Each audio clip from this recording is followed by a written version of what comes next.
Judas 24 e 25. Acompanhe com atenção, com reverência, o que diz a palavra do Senhor. Ora, aquele que é poderoso para vos guardar de tropeços e para vos apresentar com exultação, imaculados diante de sua glória. Ao único Deus, nosso Salvador, mediante Jesus Cristo, Senhor nosso, glória, majestade, império e soberania, antes de todas as eras, e agora e por todos os séculos. Amém e amém. Que Deus abençoe a leitura, a aplicação da sua palavra. Meus irmãos, no fim do livro clássico, O Peregrino, cristão e esperançoso finalmente alcançam a cidade celestial. Mas não sem encontrar muitas dificuldades pelo caminho. Depois de atravessar o pântano do desânimo, passar pelo desfiladeiro da dificuldade, enfrentar Apolion no vale da humilhação, cruzar o temido vale da sombra da morte, enfrentar o gigante desespero, ser perseguido na feira das vaidades, sobreviver ao solo enfeitiçado e passar pelo rio da morte. Finalmente, os peregrinos alcançaram a cidade celestial, foram recebidos pelo rei da cidade, receberam vestes gloriosas e tomaram parte nas bodas do Cordeiro. A intenção de seu autor ao escrever este livro era representar fielmente a peregrinação de todo e qualquer verdadeiro cristão rumo à cidade celestial. Sendo assim, todos nós haveremos de enfrentar dificuldades e travar muitas lutas até chegarmos ao nosso destino final. A pergunta que fica é: estamos nessa peregrinação por conta própria? Cabe somente a nós a responsabilidade de perseverarmos e sermos achados fiéis?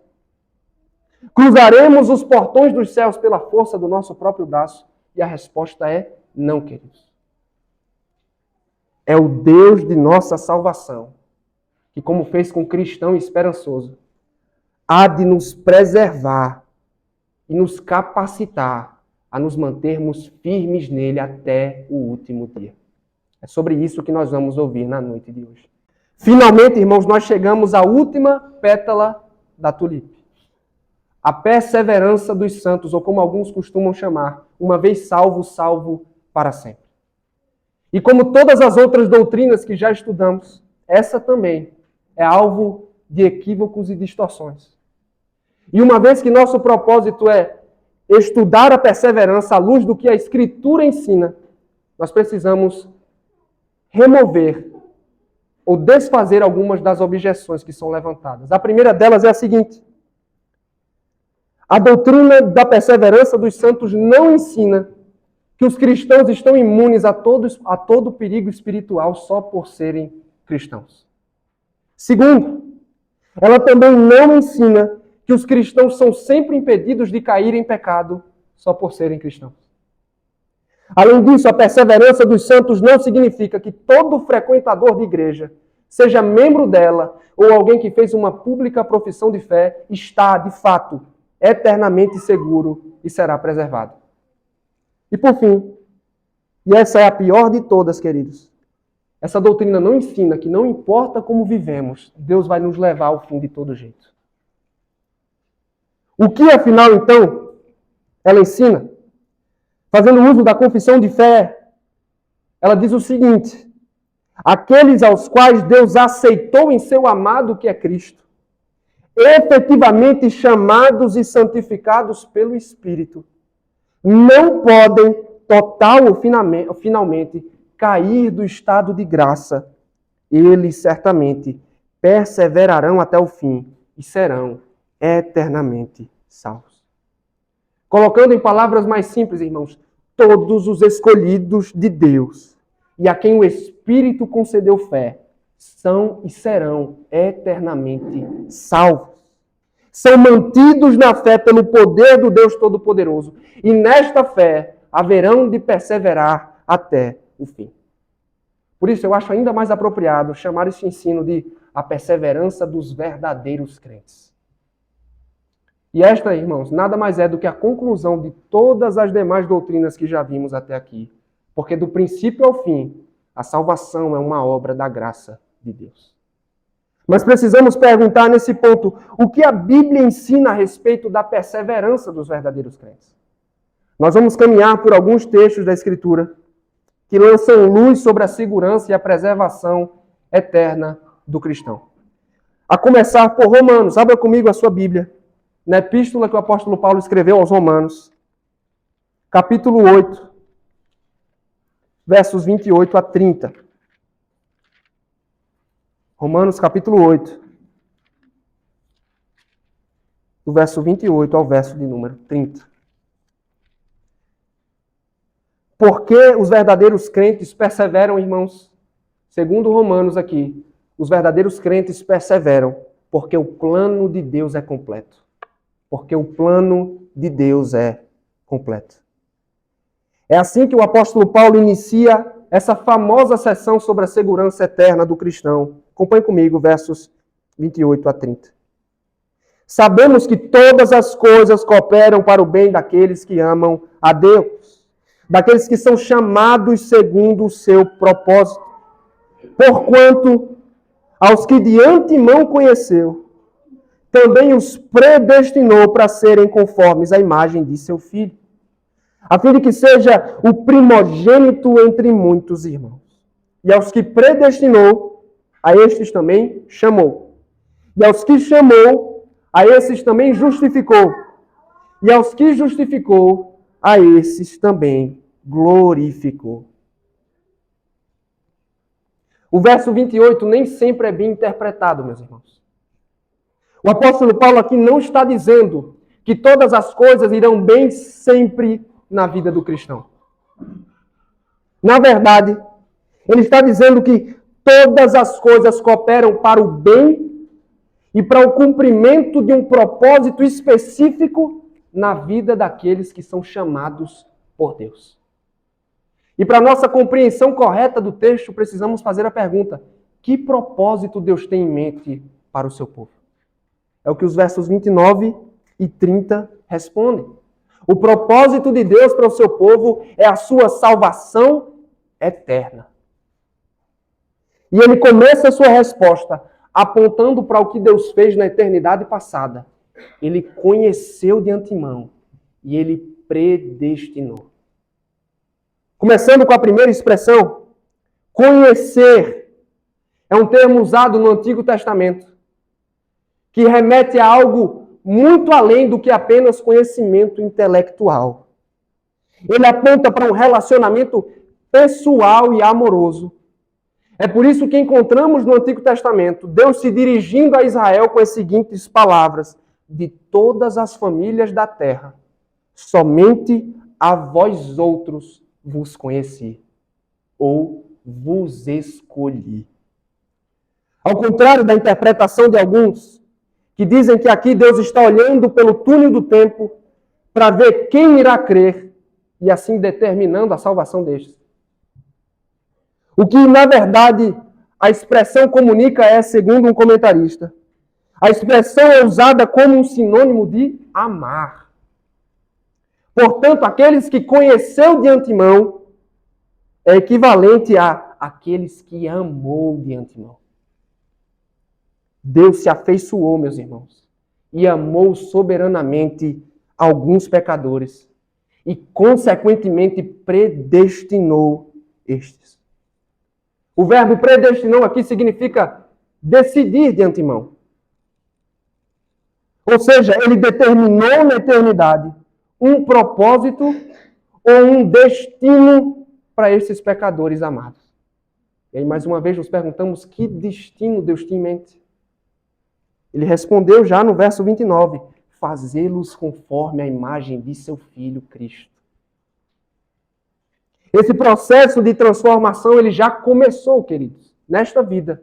É o que chamamos de santificação.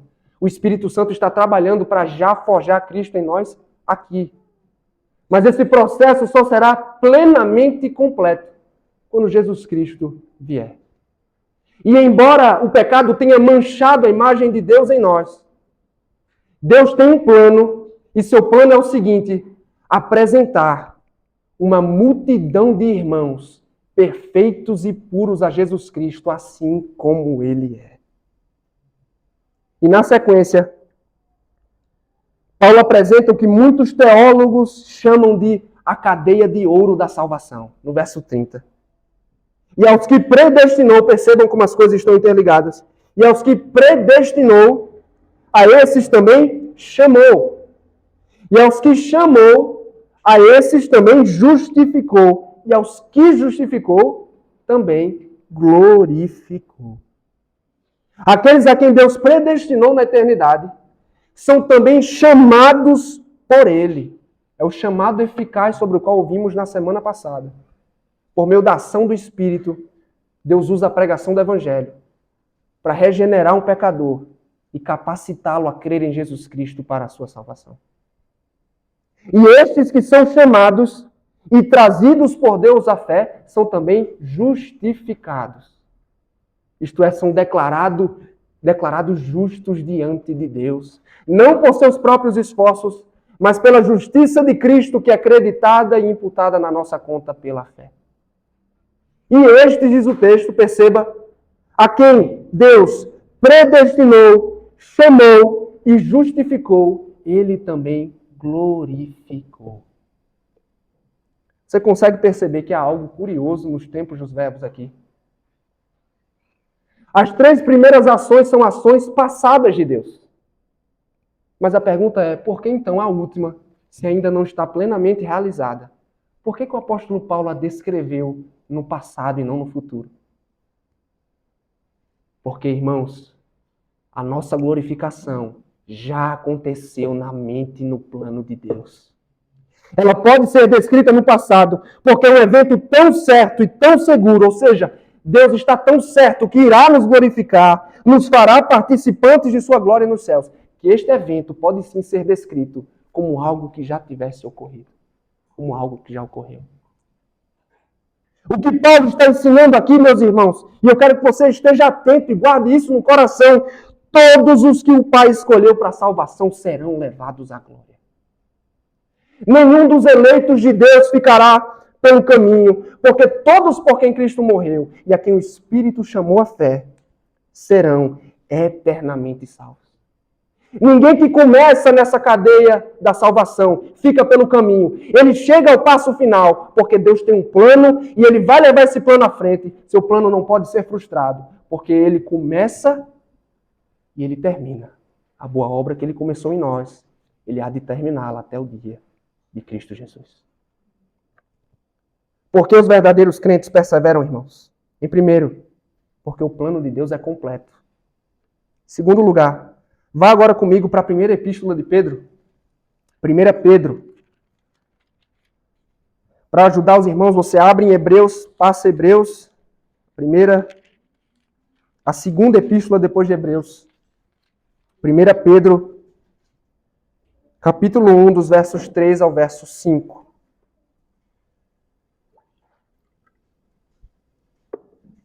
1 Pedro, capítulo 1, do verso 3 ao verso 5.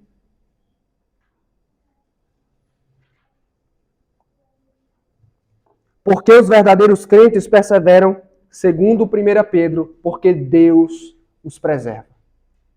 Porque Deus os preserva. Escrevendo aos cristãos espalhados na Ásia Menor, a quem Pedro chama nos versos 1 e 2 de eleitos de Deus. O apóstolo Pedro inicia sua carta louvando ao Senhor com as seguintes palavras. Acompanhe comigo, verso de número 3. Bendito o Deus e Pai de nosso Senhor Jesus Cristo, que segundo a sua muita misericórdia nos regenerou para uma viva esperança, mediante a ressurreição de Jesus Cristo dentre os mortos. Qual a razão, queridos, para o louvor entoado por Pedro aqui? Por causa da misericórdia de Deus. Os crentes nasceram de novo e ressuscitaram com Cristo para uma nova vida. Ou para uma viva esperança. E que esperança é essa, meus irmãos? É o que o apóstolo Pedro responde logo na sequência, verso de número 4.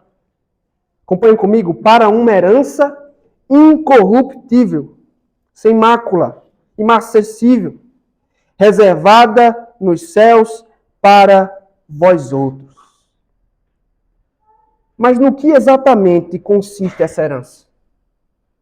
Pela forma como o Novo Testamento usa esse termo, trata-se de uma referência à salvação e à glória eterna que os crentes receberão com Deus nos céus.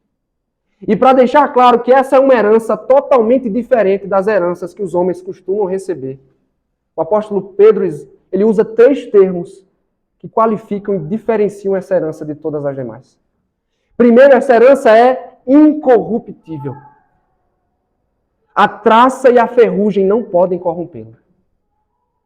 É um tesouro que não pode ser destruído, muito menos está sujeito a qualquer prazo de validade. Ele é também sem mácula. Está totalmente livre de qualquer resquício de poluição ou de estrago. E por fim, uma palavra um pouco mais difícil, é imarcessível, que significa que não perde o seu valor. Enquanto os bens deste mundo sofrem desvalorização, a herança que está reservada nos céus não perde o seu valor nunca. E Pedro ainda reforça dizendo que a herança está reservada nos céus, ou como uma outra versão traduziu, herança guardada nos céus para vocês. Essa palavra aqui, irmãos, guardada, ela dá a ideia de que a nossa herança está sob uma custódia muito segura. Ou como nós costumamos dizer, está guardada a 7 chaves, porque é Deus quem a guarda, e por isso ela está segura em suas mãos para todo sempre. Não há quem roube das mãos do Senhor. Só que o texto é interessante porque não é só a herança que está sendo protegida e preservada. O verso 5 diz que os crentes também estão sendo protegidos por Deus. Acompanhe comigo o verso de número 5. Que sois guardados pelo poder de Deus, mediante a fé, para a salvação preparada para revelar-se no último tempo. Pedro está afirmando que Deus protege, guarda e preserva o seu povo do perigo espiritual. O Senhor age, meus irmãos, como uma fortaleza militar, envolvendo e protegendo os que creem das armadilhas, das estratégias do inimigo e assim os impedindo de cair da graça. Durante toda a sua breve peregrinação nesta vida, o povo de Deus está sendo guardado por Ele para a plena e completa salvação e para tomar posse da sua herança. Pelo seu poder soberano, como Pedro afirma no fim desta mesma carta, Deus irá aperfeiçoar, firmar, fortificar e fundamentar todos os seus nele, em segurança para todo sempre. Porque todos a quem o Pai escolheu, por quem Cristo morreu e a quem o Espírito Santo chamou, tomarão posse da herança nos céus e serão plenamente preservados por Deus. Amém? Nós estamos meditando na doutrina da perseverança dos santos, irmãos. Por que os verdadeiros crentes perseveram? Primeiro, quero a atenção de vocês, porque o plano de Deus é completo. Segundo, porque Deus os preserva. E por fim, em terceiro e último lugar, os crentes perseveram porque Cristo não os perderá. Abra sua Bíblia comigo no Evangelho de João agora. Evangelho de João, capítulo 10, versos 27 a 29.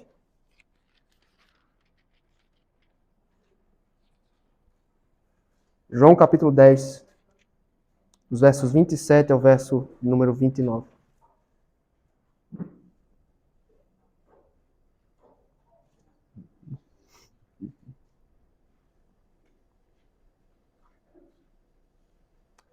Sobre as suas ovelhas e a salvação que ele lhes daria, o Senhor Jesus disse o seguinte, versos 27 e 28. As minhas ovelhas ouvem a minha voz. Eu as conheço e elas me seguem. Eu lhes dou a vida eterna, jamais perecerão e ninguém as arrebatará de minha mão.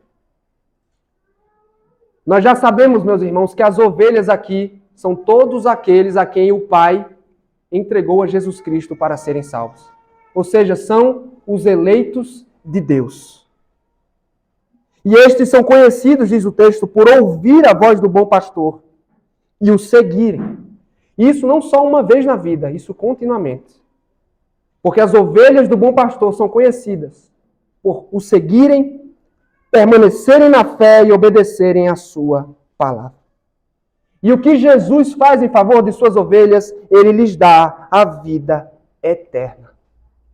Analisando as palavras de Jesus aqui, um pastor americano, ele disse, naturalmente, essa vida só pode ser chamada eterna se durar para sempre. O que depende da perseverança da graça de Deus. Preste atenção no argumento. Se fosse possível uma ovelha por quem Jesus morreu perder esta vida eterna, qual o sentido de chamá-la de eterna? Mas já que, antes de entregar-se na cruz, o Salvador assegura que este presente durará para sempre. Ele diz, hoje no presente e para sempre no futuro, as minhas ovelhas têm e terão vida eterna com Deus. E ele ainda reforça essa promessa quando ele diz, jamais perecerão, ninguém as arrebatará da minha mão. A primeira expressão, diz um especialista no grego bíblico, irmãos, essa primeira expressão ela é tão forte que se fosse literalmente traduzida, poderíamos dizer o seguinte, e elas, por nenhum meio possível, poderão perecer eternamente. De modo nenhum podem perecer.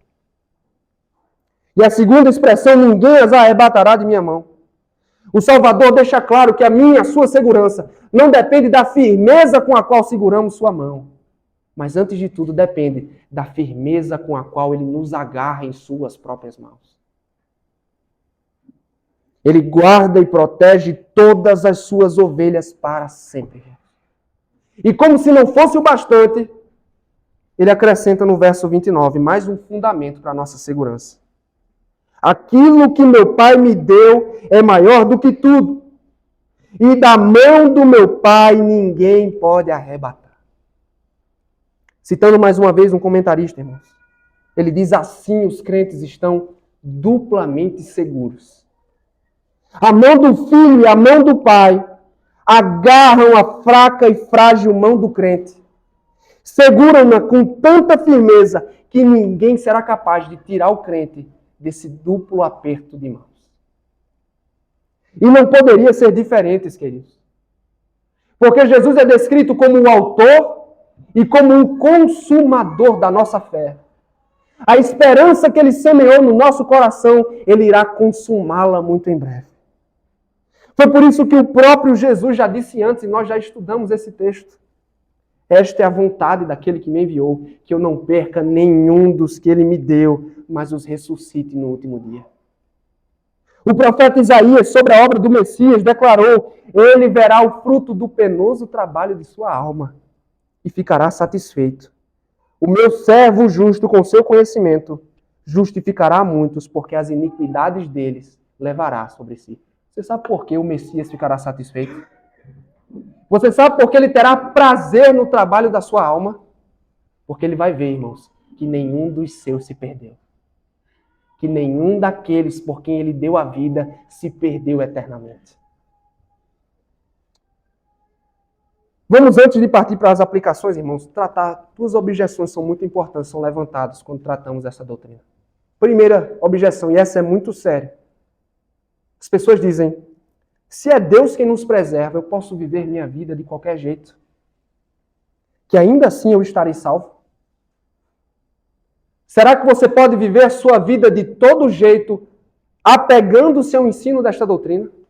Eu diria que este é o pior e o mais comum equívoco que é cometido quando essa doutrina é ensinada. Muitos afirmam que crer que a perseverança na fé é garantida por Deus acaba produzindo crentes relapsos, crentes descuidados com seu modo de vida, que param de lutar contra o pecado, que não mais se esforçam em busca de santidade. Mas eu diria, meus irmãos, que as pessoas que se aproveitam deste ensino para viver em pecado, para viver de qualquer jeito, só provam, primeiro, nunca o entenderam, e segundo, talvez nem verdadeiros crentes sejam. Por outro lado, o que é que a Escritura nos adverte? Ela diz o seguinte, aquele, pois, que pensa estar em pé, cuide para que não caia. Jesus disse, aquele que perseverar até o fim será salvo. Ele também disse, se vós permanecerdes na minha palavra, sois verdadeiramente meus discípulos. O apóstolo Paulo advertiu, sede vigilantes, permanecei firmes na fé.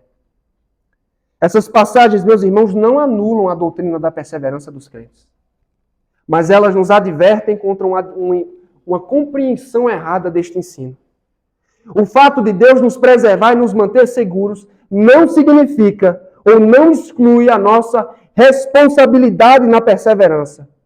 Não será sem esforço, meu querido, que eu e você vamos chegar no céu. Não vai ser sem esforço. A verdade é que Deus ele estabeleceu meios para que sua preservação seja levada à frente. E que meios são esses? A oração perseverante, as promessas da palavra de Deus, os sacramentos, a comunhão da igreja local. E negligenciando esses meios, ouça bem, se você negligenciar esses meios, nós vamos ouvir mais sobre isso, você corre risco de ficar pelo caminho, porque o verdadeiro crente não se acomoda. O verdadeiro crente trabalha pelo poder do Espírito para permanecer fiel ao Senhor. A preservação soberana de Deus não exclui a minha e a sua disciplina, o meu e o seu esforço. E outra pergunta talvez que você faça, e quanto aos casos de apostasia? Na Bíblia e na nossa experiência pessoal. Quantas e quantas pessoas nós conhecemos que pareceram bons cristãos, mas que há muitos se desviaram da fé e negaram o Evangelho. Na parábola do semeador, por exemplo, Jesus descreve um tipo de ouvinte assim. Estes não têm raiz, creem apenas por um tempo, e na hora da provação se desviam. O apóstolo João, em sua primeira carta, ele escreveu, eles saíram do nosso meio. No entanto, não eram dos nossos, porque se tivessem sido dos nossos, teriam permanecido conosco. Eles se foram para que ficasse manifesto que nenhum deles é dos nossos. Essas passagens e muitas outras, meus irmãos, isso é muito importante. Essas passagens e muitas outras espalhadas pela Bíblia nos dão fortes indícios de que essas pessoas que se desviaram da fé não eram verdadeiros crentes. A Bíblia ensina que sempre houve e ainda há hoje aqueles que parecem ter comunhão com Deus e aqueles que o têm de fato. No meio da igreja, meus irmãos, há joio e trigo. E só o Senhor naquele dia há de fazer plena separação entre estes. Mas basta dizer agora o seguinte, não é porque existem advertências contra a apostasia na Bíblia sobre você se desviar da fé. Não é porque elas existem que significa que um verdadeiro crente pode perder a sua salvação. Aí você me pergunta, mas por que, João, essas exortações estão na Bíblia então? E a melhor resposta seria, é porque Deus usa essas exortações para gerar temor no nosso coração e para nos encorajar a seguirmos firmes na peregrinação. Aquele que está de pé, cuide para que não caia. Além do mais, uma regra muito importante, isso pode servir e ajudar muito a sua leitura bíblica. Uma regra muito importante para a interpretação da Bíblia é a seguinte, a Escritura interpreta a própria Escritura. O que é que eu quero dizer com isso? É simples, irmãos, a palavra de Deus não se contradiz. Ainda que existam textos que sejam de difícil interpretação, esses textos precisam ser lidos à luz das passagens mais simples e claras da Escritura. Por exemplo, tratando-se do nosso tema, as passagens que parecem sugerir que um crente pode perder a sua salvação precisam ser lidas à luz das passagens que estudamos. Ou seja, se o plano de Deus é completo e Ele prometeu nos glorificar, se Ele guarda a nossa herança nos céus, se nos protege nessa vida e se Cristo nos assegura que nunca seremos arrancados de suas mãos, a conclusão a que nós chegamos é a seguinte: um verdadeiro crente não pode perder sua salvação. Não são os textos mais difíceis que determinam a doutrina. É o conjunto. E à luz desses textos claros, irmãos, um verdadeiro crente não pode perder-se. Ele não cai das mãos de Cristo. Vamos às aplicações. Depois de tudo que ouvimos, você pode estar se perguntando como essa doutrina pode impactar a forma como você vive. Como ela pode ajudá-lo a encarar a vida cristã. E eu preciso começar dizendo o seguinte: você e eu precisamos perseverar. Eu quero a atenção de vocês agora, irmãos. Você e eu precisamos perseverar. Verdadeiros crentes nunca se acomodam pelo fato de serem salvos. A segurança que o Evangelho nos dá, ao invés de nos fazer crentes irresponsáveis e preguiçosos espiritualmente, nos encoraja a vivermos vidas santas diante de Deus. Tome o exemplo do apóstolo Paulo, que mesmo após salvo, ele diz aos filipenses, continuava correndo com todo esforço para alcançar o prêmio do chamado celestial. Ou o que disse o autor aos hebreus, aos seus leitores: corramos com perseverança a carreira que nos está proposta, olhando firmemente para o autor e consumador da fé, Jesus. Não é hora, meu querido, de diminuir o passo. Não é hora de abaixar a guarda. Nós temos ainda muito chão a percorrer nessa peregrinação. E como o Senhor Jesus deixou muito claro, seus discípulos serão conhecidos por perseverar até o fim. Você me pergunta, mas João, como faremos isso? Através dos meios de graça. Não foi à toa, meus irmãos, que Deus nos deu a oração, as promessas da sua palavra, os sacramentos, o culto ao Senhor e a comunhão da igreja local.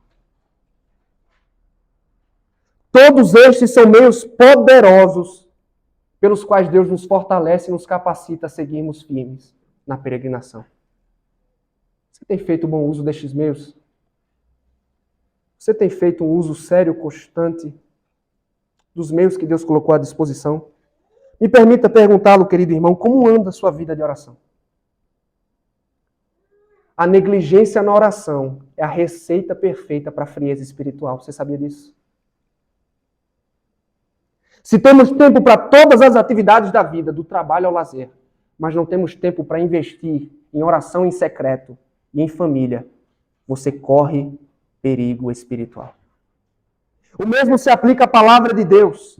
São as promessas desta palavra, meus irmãos, que vão nos animar quando o cansaço bater. São as promessas desta palavra que vão nos sustentar em meio aos dias difíceis e também nos levantar quando cairmos. Você tem se apossado da espada do Espírito? Somos cristãos comprometidos com a leitura bíblica, que amam e andam nos preceitos do Senhor. Com a comunhão da igreja local não é diferente, irmãos. Isso aqui é muito importante, tão facilmente negligenciado.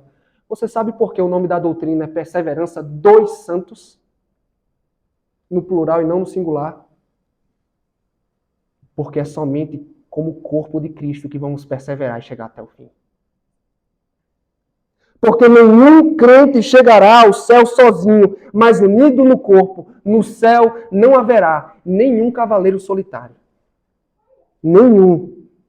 Que lutou e peregrinou sozinho. Por isso, meu irmão, minha irmã, se você tem esta ideia da cabeça, eu exorto na noite de hoje a tirar a ideia da cabeça de que você não precisa da igreja. E que você não precisa dos irmãos. Que a igreja é algo dispensável que eu vou de vez em quando. Nós fomos unidos em uma família de fé para apoiarmos e encorajarmos uns aos outros. Este não é um local onde você vem, consome e vai embora. Este é um local, irmãos, onde somos fortalecidos para fortalecer uns aos outros. O crescimento e a perseverança do cristão não acontecem à parte da igreja. Foi por isso que o apóstolo Paulo, escrevendo aos Efésios, capítulo 4, ele disse que é somente quando todos os membros do corpo estão unidos que a igreja cresce e se edifica. Por isso eu lhe exorto mais uma vez, não é possível perseverar e manter-se firme a parte da igreja do Senhor. Pois qualquer membro fora do corpo corre o risco de morrer. E o mesmo também se aplica ao culto ao Senhor, irmãos. Foi por isso que o autor aos Hebreus insistiu dizendo, não deixemos de congregar-nos, como é o costume de alguns. Queridos, o que fazemos aqui domingo após domingo, eu volto a insistir nisso, não é uma atividade opcional. É um mandamento de Deus. Você me pergunta, qual a necessidade de estarmos aqui, ou por que estamos aqui? Porque Deus reserva este momento para encontrar seu povo e fortalecê-lo para seguir firme na peregrinação. Então, irmãos, negligenciar o culto, trocá-lo por qualquer coisa, é colocar-se numa via perigosa.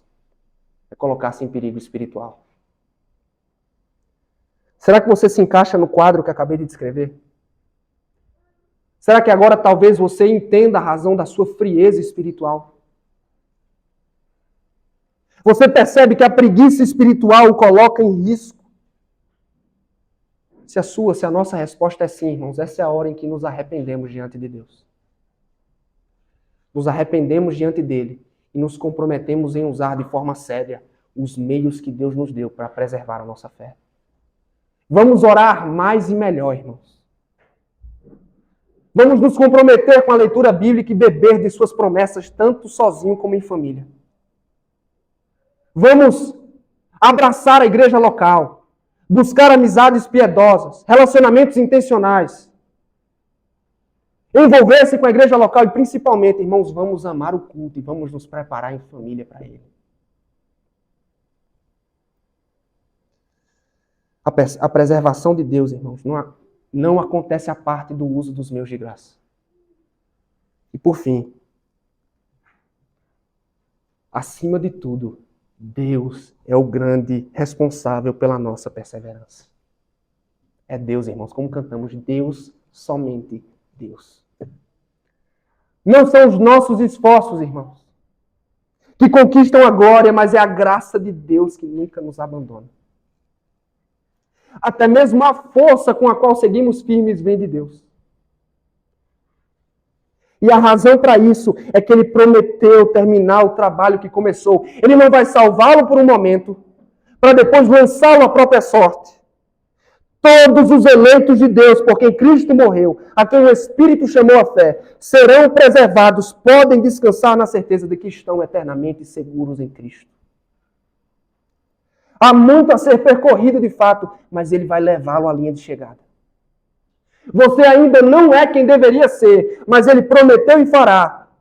Nos fará semelhantes e perfeitos como Cristo é. E isso, meus irmãos, apesar dos nossos pecados. Porque sim, você vai cair. Nós vamos falhar. Vamos tropeçar ao longo do caminho. Haverão momentos de esfriamento espiritual. As tentações vão se multiplicar. Vamos ceder e cair em pecado. E você sabe o porquê você não vai, se é um verdadeiro crente, não irá permanecer em pecado e cair da graça. Porque Cristo intercede por nós. Cristo intercede por nós. Como foi com o apóstolo Pedro, Satanás, irmãos, deseja moer a sua fé, destruí-la, aniquilá-la. Mas é a intercessão do sacerdote perfeito que nos preserva e nos mantém seguros nele. Mesmo quando você está frio demais para orar, Cristo intercede pelo bem da tua alma, pelo teu bem eterno. E nem mesmo o teu pecado, as forças do mal, a morte poderão te separar do amor de Cristo, porque o Pai e o Filho nos seguram tão firmes em suas mãos, que não há ninguém capaz de nos arrancar deles. Ele nos preservará, irmãos, e nos fortalecerá para permanecermos firmes até aquele dia. Aí você me pergunta, como você pode estar tão certo disso, João? É porque eu já li o final da história. Eu já li o final da história. Abra comigo Apocalipse, capítulo 7, versos 9 e 10. Apocalipse, capítulo 7, versos 9 e 10.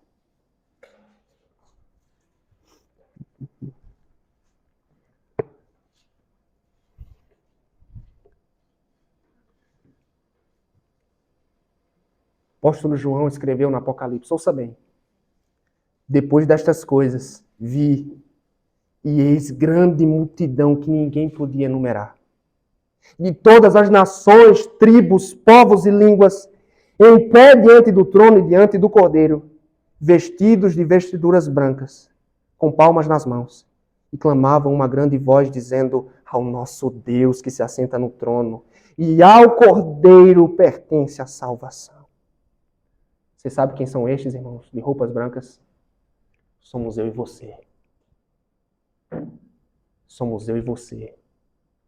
Porque Deus disse, eu vou levá-los ao fim. Eu vou vesti-los com roupas brancas. Eu vou glorificá-los. E aqui estamos nós, exaltando o autor e o consumador da nossa fé. Deus tem um plano. Ele vai levar esse plano até o fim.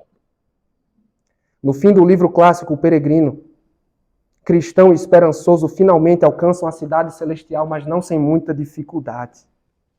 Eles atravessaram o pântano do desânimo, cruzaram o vale da sombra da morte, passaram pelo desfiladeiro da dificuldade, enfrentaram um gigante desespero, enfrentaram Apolion no vale da humilhação, sobreviveram ao solo enfeitiçado, passaram pelo rio da morte e chegaram às portas dos céus. E ali eles foram recebidos, irmãos, pelo rei da cidade, que os vestiu de branco e os convidou a participar das bodas do Cordeiro. É assim que será com todo e qualquer verdadeiro cristão. Não haverá um cristão sequer que chegará ao céu sem esforço, irmãos. Mas uma coisa é certa. Não porque somos bons, não porque somos muito comprometidos em nossa religião, mas pela graça de Deus.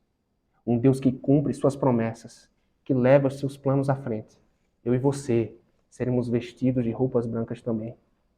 E exaltaremos ao nosso Deus e ao Cordeiro, seja glória para todo sempre.